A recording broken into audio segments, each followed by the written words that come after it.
you doing, guys? Today we are continuing work on the 1956 RJ35. In the last episode, we went ahead on the new motor, put the ignition all together, got that all done. The little crankcase popper valve I have in some lacquer thinner, just soaking so that way it get cleaned up. We'll get that, we'll pop that back in. We'll put the breather back on the tappet area, so that's all done. And then essentially all the other parts that we need to get the new motor put together, we have to take off that motor, which is not a big deal. It's pretty easy in general. We're just going to have a little bit of trouble, I think, with that exhaust system because we want to try to save the exhaust. So let's get the RJ out here in the middle of the garage and let's start taking it apart.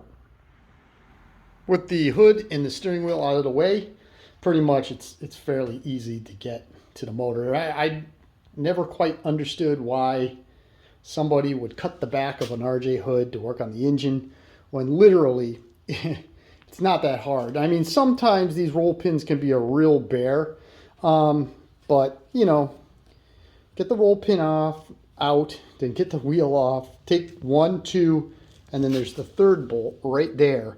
That's it. Then the hood's out of the way and you can work on do whatever you want. Now these two holes are interesting, right? You say, well, why are there 2 more holes here? This tractor might have had one of the iron nose weights, and somebody probably had a set of L brackets or some sort of bracket to hold that nose weight in place at one time. Well, we don't have one of those weights, so it doesn't really matter. To get the motor off, we got 4 bolts holding the base plate on, so we'll get those out of the way. We do have this U-bolt that holds the exhaust in. We'll take those 2 nuts off. We don't really have to worry about a fuel line. Actually, we're just going to throw that one away. When it comes to the belt was already loose enough. I just pulled it off the pulley. We should be able to take the bolts off there, take the 2 nuts off this, twist the engine just a little bit, and then just lift it up and out. And we'll get it up on the workbench, and we'll see the parts that we need.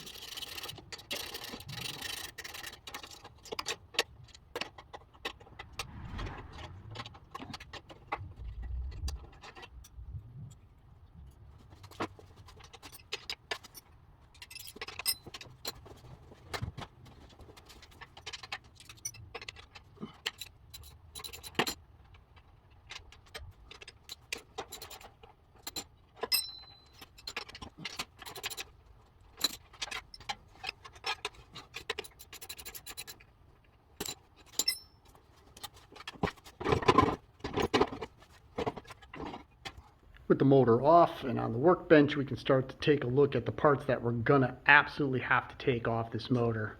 We're absolutely gonna have to take this pulley off. That is, I don't think, when we get it off, we'll take a look at it. I don't know if this is an original one. It does look like it, but once we get it out and I can fiddle with it, I can figure it out. It might be from a walk behind. I don't know. The ignition wire is going to give up to stock because I used one of my ignition wires on this motor. So I'm going to take this ignition wire off. Sorry, Al. I'm going to take this off and put this back in my box of parts. That was an even swap. How's that? We're real lucky here. The exhaust is actually loose in the block. So I should be able to just twist this whole thing right out. I might heat this up with the torch just to take this apart.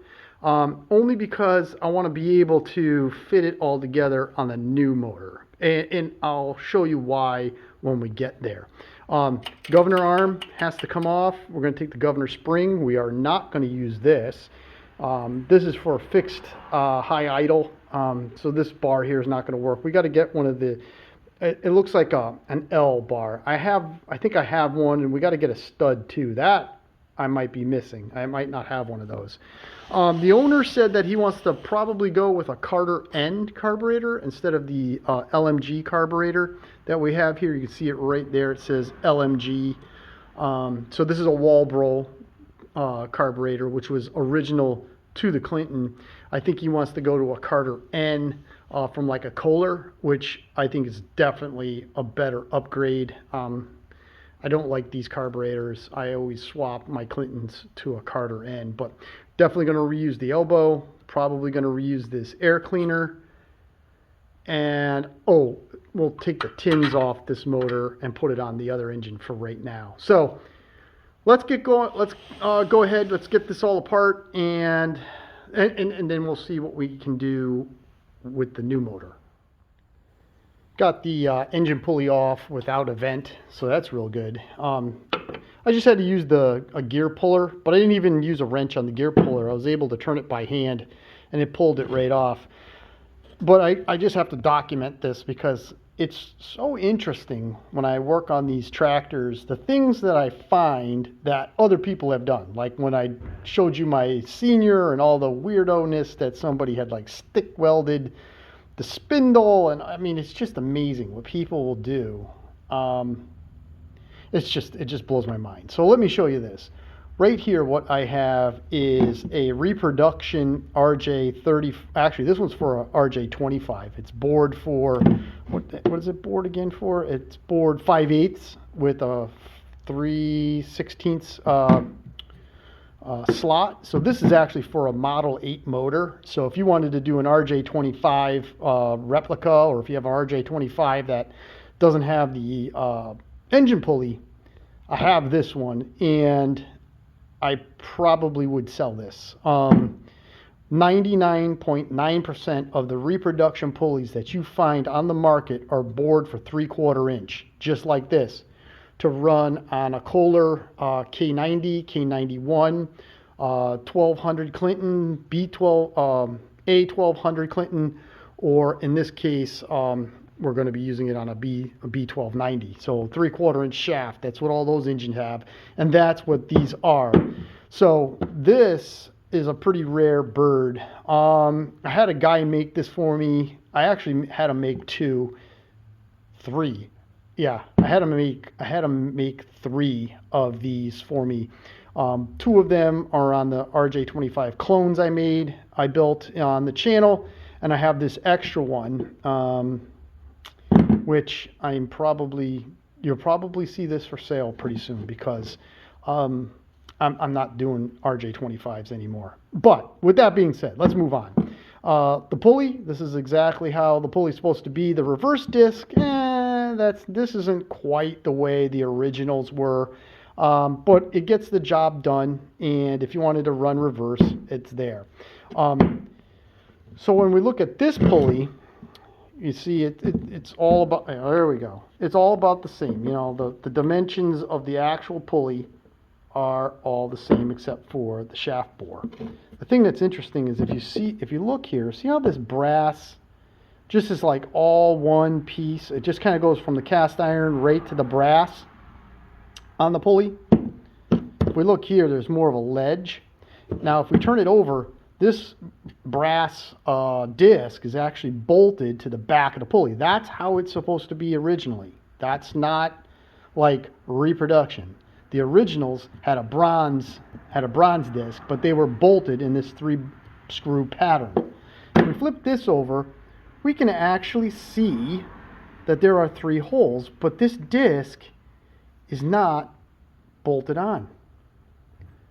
Somebody took like brazing rod and welded this thing onto the back of it. That's how you get this super smooth transition. Now, if we take a look real quick, you can see that right there's a little bolt hole. There's a little bolt hole, but the third bolt hole, if we take, there's brass rod that had migrated down the bolt hole. How the heck is that? And then if we look, obviously there's all sorts of air pockets that were in the brass when they flowed it with the rod. And then obviously they machined it. They machined it, flat here, and then they flat there, and you can actually see like the brazing rod that flowed over onto the iron pulley. Unbelievable. I mean, it's kind of cool, but man, what a lot of work, and not original. But in any event, we're not going to get involved with fixing that. I'll probably just sand down the V grooves for the belt so it bites better. But Other than that, we're just going to clean this up and slide it onto that motor eventually. Got the key out. That's over there somewhere. And yeah, so we saved this. The other thing we did, or I did, the exhaust just came right out of the motor. It's right there on the floor, no issues. I took the muffler off by hand, all of it by hand, so got wicked lucky right there. Again, not going to do anything to it, just took it off to get it out of the way. I'll screw it back on when we get ready to put the engine back on the tractor. I'm going to go ahead and take the governor arm off. The only thing I have is there's a little screw right here with a square nut. Loosen that up, arm comes off. We're going to take the link because we're going to need the link. And like I said, we're going to need this spring, which just clips on. I'm going to take the carburetor off, and then I'm going to remove the studs from the block and put the studs on that block. We'll take this breather piece off, clean it, and then that'll eventually go onto that motor, and then the tins themselves.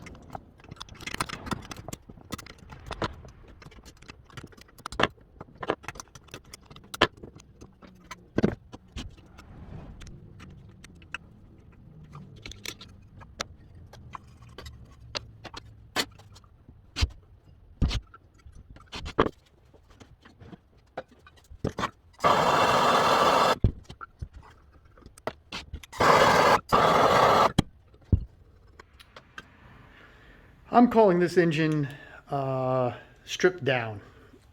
I did pull the head. I pulled the head for this reason. I noticed there's a lot more cooling fins on this head, which came off the bad motor, compared to the engine that we're going to put on it. That head seems to have less fins, cooling fins. So that might actually be a 1200 head, and this might be a B1290 head. It's just that they're swapped. I have no idea, but all the threads are good on this one. The underside of the head is just dirty, so we'll get that all cleaned up. Classic fashion. The fins are all filled with grass and other paraphernalia. I mean, look, you can see just right there. I mean, this thing is chock full, and it makes these engines run hot. It's unfortunate that is pretty much what I see all the time when I work on these engines. Let's go ahead and take a look down in the bore. There is a pretty good couple scrapes in the bore right there, right at the 12 o'clock. You can see it coming straight up. Outside of that, I don't see a whole lot of scoring. It's definitely glazed over. Standard piston. It's unfortunate that the crank is junk, because this engine could be cleaned up, honed, and rerung, and this thing would be just fine. Probably could have made a real nice runner out of this engine. If I find a crank for it, we maybe we'll make it a project on the channel. We'll actually use a Type 1 style ignition, just put the old 1200 back together. But as of right now, it is a DOA. All right, guys, thank you very much for watching. Not a whole lot of work, but a lot of progress. It may not seem as if there was a lot of progress here, but basically now I have all the parts that are going to be needed in order to get the next motor up and running. And that's what we will be focusing on. We will get the head cleaned, torqued. We will get the breather system all put back together. We'll take the pan off. We'll peer up the motor's ass to see how everything looks inside. We'll get the flywheel on. For initial startup, which is coming up very shortly, I probably will not run the Shinaki because I don't have a nut for that yet. The owner of the engine is looking for one or trying to source one. I will probably put a Fairbanks cup on it, put the Fairbanks recoil on it, so that way we can get it started up. I may even start it up on one of my carburetors just to make sure that, because I know my little test carburetor that you've seen 100 times on the channel, I know that one's going to flow fuel and it's going to flow it correctly. All right. Thank you very much, guys, for all your viewership. Thank you for your likes, your comments, and if you could please subscribe, that would be greatly appreciated. It helps my channel out because we like to do a lot of small engines. All right. Thank you very much. Until the next video, you have a great day.